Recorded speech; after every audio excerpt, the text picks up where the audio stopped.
1 2 3 4 5 6 7 8 9 10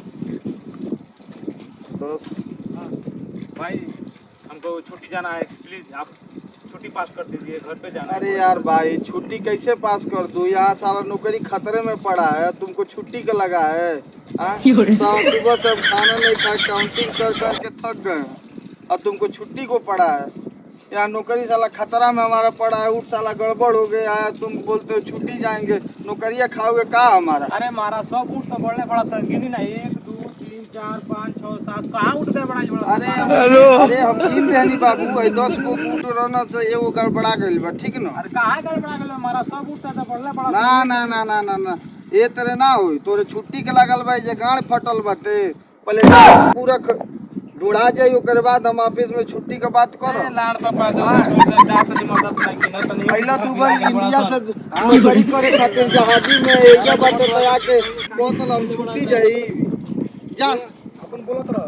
हां हम कहनी कि इंडिया से अइला कमाए खातिर, एजा अइला 15 महीना भइल ऊँट चलावत में तकलीफ बुझाता, गड़बड़ाइल बाटे, तोरे छुट्टी के पार लगताटे। छुट्टी हम के ना देबो? ना ना ना वही छुट्टी बिल्कुल ना मिली। फोन करी ऊपर। अरे ऊपर ना कहीं तू फोन करो।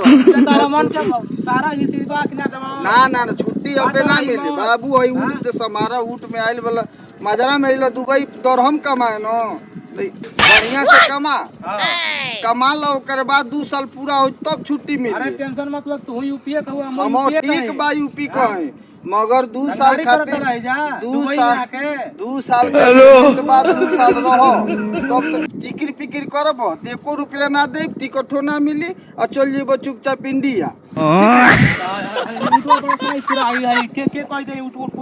अरे ऊट एको हमके न कैलकुलेट करे बा, हम न जोड़त गाठता नहीं, हम नहीं जाना तू और बाप से कहे कोई ठीक ना पूरा बड़ा सन हम ठीक बा जा चाहिए ना तो हमरा के कैंसिल करो, हम कैंसिल जाई। हां ठीक बात, तो 2 महीना बैठाई सब एकड़ी हो खत्म हो जाई। हां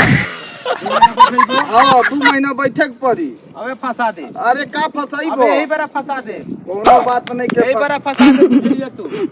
देखो बाबू गरमा मत, एजा पहले नौकरी करे आइल बा, नौकरी कर, तू कहबो घरे बकरी बीमार बा तो बकरी बीमार बा, कहबो मैदान होके जाई, ड्यूटी ना जाई। ए मतलब हमार बियाह लागल बा, तीसरा बारी बियाह कट जाई, छुट्टी के मारे छुट्टी ना दे जा मुंह चराई। अरे यही खातिर तो 70,000 भर के लो, यही खातिर ठीक ना। हमार बियाह शादी ना होई, हमार बाल बच्चा ना है, खाली है ऊँटवे के बाल बच्चा पाली है, ऊँटे पाली। हां पहले जोन आगे कनिए के गोबर को ठार करी। हां बस इतने बात बा, बाकी कोनो बात नहीं के। हमसे ज्यादा दिमाग मत खराब करो, नहीं तो हम अब चलतनी, ठीक ना? तोर छुट्टी गइल भाड़ में, आई लो हम धो देतनी पेन कापी, तू ही देखो समारो।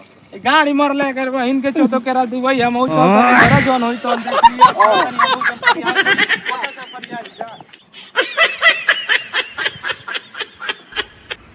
सो हे गाइस, आप सभी के वीडियो कैसे लागल? ई वीडियो सिर्फ इंटरटेनमेंट के पर्पस खातिर बनाओ रहला। वीडियो आप सभी के अच्छा लागल हुई तो लाइक कमेंट शेयर करम जा, और ऐसे ही वीडियो देखे खातिर आप सब हमारा चैनल पर अगर नया बानी तो चैनल के सब्सक्राइब कर ली, ताकि ऐसे ही वीडियो आप सभी के देखे के मिली। फिर मिलता है अगला नेक्स्ट वीडियो में, अभी के लिए इतना ही, बाय बाय, टेक केयर।